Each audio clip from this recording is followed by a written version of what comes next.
Lift the arm off the windshield so the arm stays in the upright position.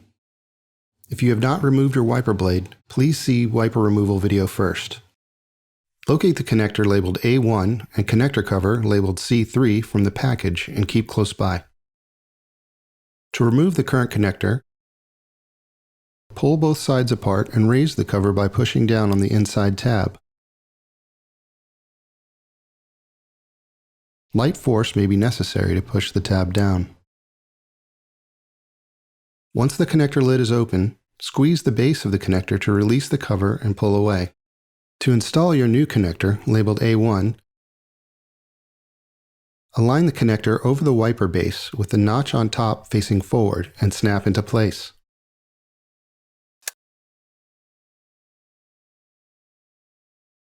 Attach the connector cover labeled C3 by squeezing the back of the connector base to allow for the pins of the cover to insert into the pinholes in the base. Align the wiper blade and connector with the wiper arm. Hold the connector base in place and slide the connector onto the wiper arm at a slight angle until you hear a click.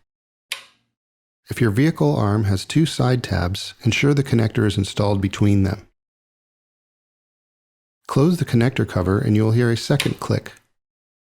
Test to ensure the blade is secure. Place the arm gently back on the windshield. It's always a good idea to run a few test wipe cycles on your vehicle after installing new blades to ensure they are working properly.